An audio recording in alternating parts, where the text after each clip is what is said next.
Hello dear students, हम कक्षा 10वीं का अध्याय 15 हमारा पर्यावरण पढ़ रहे हैं।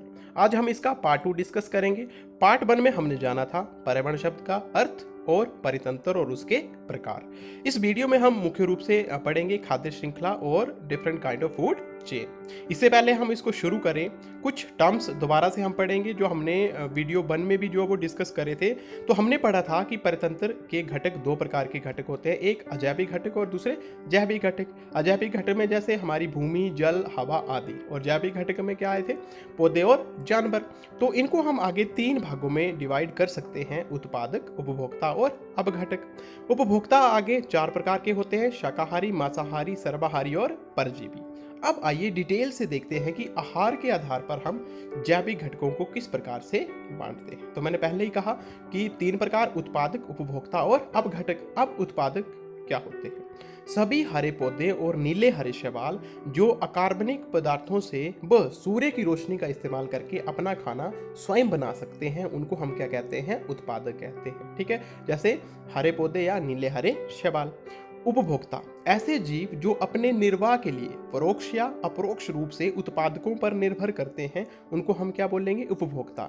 जैसे हम लोग जो है वो परोक्ष या अपरोक्ष रूप से जो वो अपने खाने के लिए किस पे डिपेंड कर रहे हैं? पौधों पे। तो हम लोग क्या है? उपभोक्ता। ठीक है, इसके बाद तीसरा अगर हम देखें तो अपघटक। जीवाणु जो कि मरे हुए जीवों व पौधों के जटिल पदार्थ को सरल पदार्थ में विघटित कर देते हैं। ठीक है, ऐसे सूक्ष्म जीव जो हमारे डेड जितने भी हमारा जो वो जटिल पदार्थ रह जाते हैं, चाहे वो अवशेष जीव के हो चाहे वो पौधों के हो, उनको किस में कन्वर्ट कर देते हैं? सरल पदार्थ में विघटित कर देते हैं। इस प्रकार अपघटक स्रोतों की भरपाई में क्या करते हैं? सहायता करते हैं। ठीक है, इसके बाद उपभोक्ता। अभी जैसे मैंने आपको बताया, उपभोक्ता आगे हम कितने प्रकार के हो सकते हैं? जो वो 4 प्रकार से उनको हम रख सकते हैं। जैसे शाकाहारी, पहले ही पता हमें, जो पादप और पादप उत्पाद खाते हैं, जैसे बकरी और हिरण। मांसाहारी, मांस खाने वाले, जैसे शेर और बाघ। सर्वाहारी, जो पौधे व मांस दोनों जो वो खाते हैं, जैसे कौवा और मनुष्य। परजीवी, दूसरे जीव के शरीर में रहने वाले वो भोजन लेने वाले। उदाहरण अमरवेल हमने पढ़ी है, या जू। ठीक है, ये सब हमने क्यों डिस्कस किया? क्योंकि ये जितनी भी चीज़ें हमने डिस्कस की वो हमें सहायता करेगी खाद्य श्रृंखला या आहार श्रृंखला को समझने में। ठीक है, तो इसमें जितनी भी चीज़ें यूज हो रही है वो कैसे उपभोक्ता और उत्पादक और अपघटक जो वो अपना रोल निभाते हैं, उसको हम देखेंगे अपने अगले टॉपिक में, जिसको हम खाद्य श्रृंखला, आहार श्रृंखला या फूड चेन कहते हैं। ठीक है, तो सबसे पहले फूड चेन या खाद्य श्रृंखला की परिभाषा देखते हैं। तो खाद्य श्रृंखला जीवों की एक श्रृंखला जिसके अंतर्गत खाने व खाए जाने की पुनरावृत्ति द्वारा खाद्य ऊर्जा का प्रवाह होता है, खाद्य श्रृंखला कहते हैं। अथवा पादप स्रोत से विभिन्न जीवों की श्रृंखला द्वारा खाद्य ऊर्जा का संचरण खाद्य श्रृंखला कहलाता है। अब खाद्य श्रृंखला क्या हुई? एक ऐसी श्रृंखला जिसमें जो वो खाने या खाए जाने की पुनरावृत्ति हो रही है और उसमें क्या हो रहा है? ऊर्जा का प्रवाह हो रहा है। मतलब एक जीव जो वो दूसरे जीव को खा रहा है, जिससे कि क्या हो रहा है? हमारी जो खाद्य ऊर्जा है उसका प्रवाह हो रहा है। उदाहरण से इसको समझने की कोशिश करते हैं। देखो, घास जो उत्पादक है उसको किसने खाया? टिड्डे ने। वो क्या बन गया? प्राथमिक उपभोक्ता। ठीक है, अब टिड्डे को कौन खाएगा? चूहा। ठीक है, द्वितीय जो वो हमारा क्या बन जाएगा? सेकेंडरी कंज्यूमर बन जाएगा। उसको, चूहे को मान लो सांप ने खा लिया। सांप को किसने खा लिया? बाज ने खा लिया। ठीक है, और अल्टीमेटली जो हमारे अपघटक होंगे वो सबको क्या कर देंगे? अपघटित कर देंगे और उनको सरल पदार्थों में कन्वर्ट कर देंगे। तो यहाँ पे क्या हो रहा है? एक जीव दूसरे जीव को खा रहा है और खाद्य ऊर्जा का क्या हो रहा है? आगे को प्रवाह हो रहा है। तो इसको हम क्या कहते हैं? खाद्य श्रृंखला कहते हैं। ठीक है, अब देखो इसमें अब क्या हो रहा है? यहाँ पे ऊर्जा का, मैंने जैसे आपको कहा कि ऊर्जा का क्या हो रहा है? प्रवाह हो रहा है। ठीक है, तो अब देखो जानते हैं कि एक परितंत्र में ऊर्जा का प्रवाह किस प्रकार से होता है। वैसे तो हमने इसको डिस्कस कर लिया है कि कैसे ये उत्पादक से आगे जाता है। तो यहाँ पे इसको एक फ्लो चार्ट से समझने की कोशिश करते हैं। देखो, सूर्य का प्रकाश सबसे पहले कहाँ पे ऊर्जा का प्रवाह हुआ? उत्पादकों को। उत्पादक से वो कहाँ चला गया? शाकाहारी को। शाकाहारी से मांसाहारी को, और अल्टीमेटली वो कहाँ तक पहुँच जाएगा?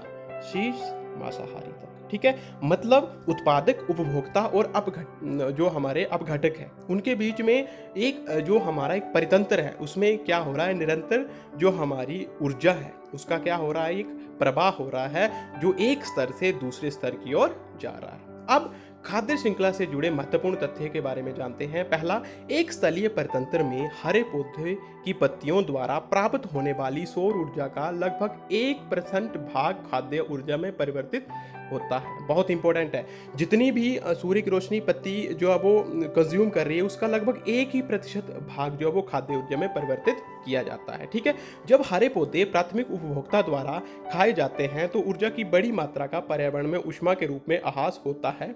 कुछ मात्रा का उपयोग पाचन, विभिन्न जैव कार्यों में वृद्धि एवं जनन में होता है। ठीक है, अब क्या हो रहा है, एक जो हमारा प्राथमिक उपभोक्ता है जो उससे अगले तक जो ऊर्जा पहुंचेगी तो बीच में वो कहाँ यूज हो रही है, वो जो अब वो विभिन्न जैव कार्यों करने के लिए हो रही है। मतलब इसका मतलब क्या है कि जो हमारी भोजन की मात्रा का लगभग 10% ही जैव मात्रा में बदल पाता है तथा अगले स्तर के उपभोक्ता तक उपलब्ध होता है, जिसको हम क्या बोलते हैं, ऊर्जा का 10% नियम।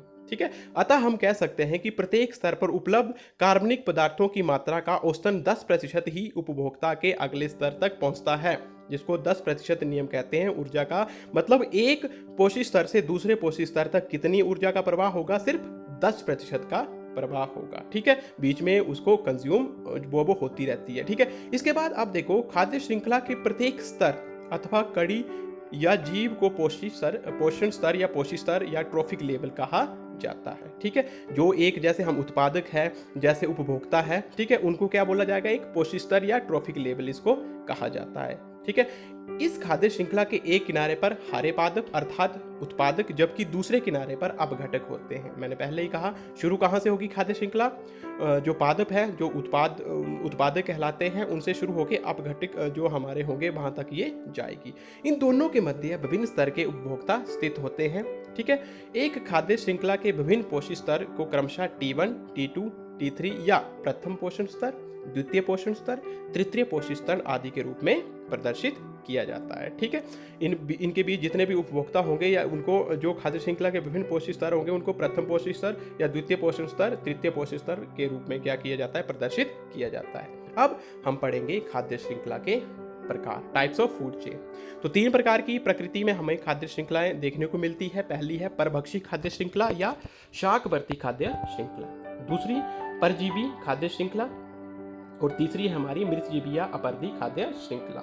एक एक करके हम इनको जो वो डिस्कस करेंगे। पहला शुरू करते हैं परिभक्षी खाद्य श्रृंखला या शाकवर्ती खाद्य श्रृंखला। तो इसको जो वो क्या बोलते हैं, और प्रेडेटर फूड चेन और ग्रेजिंग फूड चेन। ये क्या होती है, परभक्षी खाद्य श्रृंखला क्या होती है? वे खाद्य श्रृंखला जो पौधों से प्रारंभ होकर शाकाहारी जंतुओं के माध्यम से मांसाहारी जंतु में समाप्त होती है, परभक्षी खाद्य श्रृंखला या शाकवर्ती खाद्य श्रृंखला कहलाती है।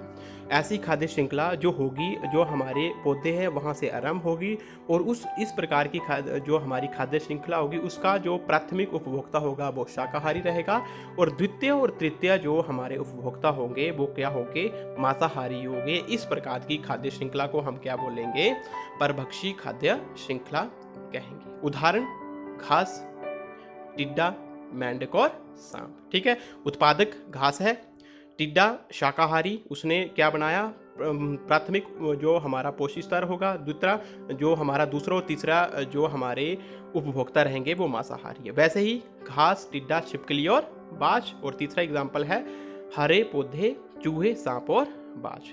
ये कहाँ से शुरू हो रही है, ये शुरू हो रही है हमारे हमारे पौधों से शुरू होगी, शाकाहारी से जाएगी और मांसाहारी पे खत्म होगी। इस प्रकार की खाद्य श्रृंखला परभक्षी खाद्य श्रृंखला कहलाती है। ठीक है, इसके बाद दूसरे टाइप की हमारी खाद्य श्रृंखला है परजीवी खाद्य श्रृंखला, पैरासिटिक फूड चेन। ठीक है, वे खाद्य श्रृंखला जो शाकाहारी प्राणियों से प्रारंभ होती है और जिसमें ऊर्जा क्रम बड़े आकार के प्राणियों से छोटे आकार वाले प्राणियों की ओर होता है, परजीवी खाद्य श्रृंखला कहते हैं। अब देखो, ये शुरू तो होगी हमारी शाकाहारी प्राणियों से, लेकिन यहाँ पे क्या होगा, जो ऊर्जा का प्रवाह होगा या इसमें जो ऊर्जा क्रम कहाँ से जाएगा, बड़े आकार के प्राणियों से छोटे आकार के प्राणियों की ओर जाएगा। ठीक है, मतलब क्या हुआ, जो बड़े आकार का प्राणी होगा उसको हम पोषिता या होस्ट बोलेंगे, और जो छोटे आकार का प्राणी होगा वो क्या बनेगा, परजीवी या पैरासाइट कहलाएगा। उदाहरण से हम इसको बड़े अच्छे से समझ जाएंगे, जैसे मानव, ठीक है, और जूं। अब मानव क्या है, मानव जूं ये किसका एक उदाहरण है, परजीवी खाद्य श्रृंखला का। अब मानव क्या है, बड़े आकार का एक प्राणी है, और उसके ऊपर जूं जो है वो क्या है, एक पैरासाइट है। ठीक है, वो क्या कर रही है, परजीवी के तरह जो वो रह रही है, वहाँ पे निर्वाह भी कर रही है, और उसी को नुकसान पहुँचा के उसी से जो है वो खाद्य चीज़ें हैं उनको क्या कर रही है, ले रही है। दूसरा, चिड़िया, कीड़े और जीवाणु। ठीक है, तो ऐसी खाद्य श्रृंखला जिसमें जो है वो बड़े आकार के प्राणियों से छोटे आकार के प्राणियों में क्या होता है, ऊर्जा प्रवाह होता है। तीसरा, मृतजीवी या अपरदी खाद्य श्रृंखला। वे खाद्य श्रृंखला जो मृत, सड़े गले कार्बनिक पदार्थों से प्रारंभ होकर सूक्ष्म जीवों के माध्यम से अपरद जीवों को खाने वाले अपरदहारी तथा उनके भक्षण करने वाले अपरदभक्षी जीवों की ओर बढ़ती है, मृतजीवी खाद्य श्रृंखला कहलाती है। अब ये इस प्रकार की खाद्य श्रृंखला जो कहाँ से शुरू होगी, डेड डिकेइंग चीज़ों से, डेड लीव से शुरू होगी। ठीक है, वो उनको कौन खाएगा, जो सूक्ष्म जीव होंगे हमारे, जैसे कवक या जीवाणु, उनके माध्यम से वो जो वो अपरद जीवों को खाने वाले अपरदहारी की ओर जाएगी, और उसके बाद उनका भक्षण करने वाले अपरदभक्षी जीवों की ओर बढ़ती है।